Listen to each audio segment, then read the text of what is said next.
बड़ी खबर है, संसद के मॉनसून सत्र का आज आखिरी दिन है और दोनों सदनों में गतिरोध बरकरार है। तो आज भी दोनों सदनों में भारी हंगामे के आसार हैं, लेकिन आज आखिरी दिन है इस मॉनसून सत्र का।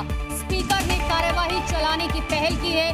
बड़ी खबर इस वक्त की आपको बता रहे हैं। देखिए, ये सत्र बहुत महत्वपूर्ण है और राज्यसभा और लोकसभा की सीधी तस्वीर आपके सामने। तो सदन का मॉनसून सत्र का आखिरी दिन है, लेकिन आज भी हंगामा दिख रहा है। कृपया अपने स्थान पर राष्ट्रगीत वंदे मातरम के सम्मान में खड़े हो जाएं।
सदन की कार्रवाई अनिश्चित काल के लिए स्थगित की जाती है।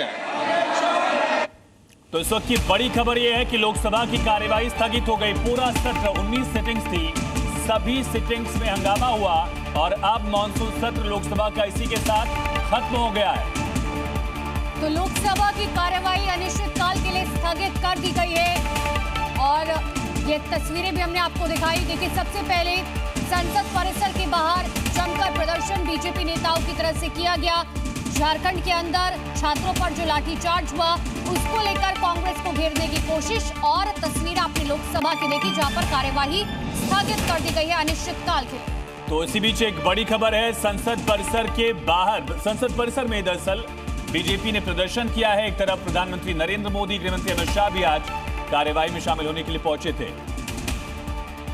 ब्रह्म प्रकाश दुबे हमारे साथ लाइव कनेक्ट है। यानी कि गतिरोध के बीच अब मॉनसून सत्र लोकसभा का संपन्न हो गया, ये मान लिया जाए ब्रह्म प्रकाश? सरकार और विपक्ष में सहमति नहीं बनी। बिल्कुल बिल्कुल, आप कह सकते हैं कि देखिए, इस सत्र की शुरुआत से ही आपने देखा कि किस तरह से दोनों सदनों में हंगामा होता रहा और दोनों ही, चाहे लोकसभा की बात कर लीजिए या फिर राज्यसभा की बात कर लीजिए, दोनों ही सदनों में ज़्यादा कुछ कामकाज नहीं हो पाया। हालांकि आपको बता दें कि 11 बिल कुल पेश किए गए, लोकसभा की मंजूरी मिली, लेकिन आपने देखा कि पब्लिक एग्जामिनेशन जो बिल है उस पर ज़रूर चर्चा हुई थी, लेकिन उसके बाद किसी भी बिल पर ज़्यादा चर्चा नहीं हो पाई है। चाहे टैक्सेशन बिल की बात कर लीजिए, चाहे सहकारिता से जुड़े बिल की बात कर लीजिए, तो ज़्यादातर बिल जो है हंगामे के दौरान जो है वो पास किए गए। और सबसे महत्वपूर्ण बात यह है, देखिए कि 20 तारीख से शुरू हुआ ये सत्र जो है, एक भी दिन आप कह सकते हैं कि इस तरह नहीं रहा कि पूरे दिन कामकाज हुआ हो दोनों सदनों में। ऐसा एक्सपेक्टेड था नहीं कि वंदे मातरम का गीत होगा और उसके बाद जो है अचानक से स्पीकर की तरफ से कह दिया जाएगा अनिश्चित काल के लिए स्थगित। लग रहा था कि शायद 1-2 घंटे तो खींचेगा। बिल्कुल बिल्कुल, देखिए माना जा रहा था कि कम से कम अंतिम दिन जो है सत्र के कुछ कामकाज होगा या कुछ जो है सरकार की तरफ से स्टेटमेंट को लेकर जो कहा जा रहा था तो वो स्टेटमेंट जारी होगा। लेकिन सरकार की तरफ से कल ये कहा गया कि जब विपक्षी अब मांग नहीं कर रहा है तो गृह मंत्री खुद से आगे बढ़कर कैसे। ठीक है।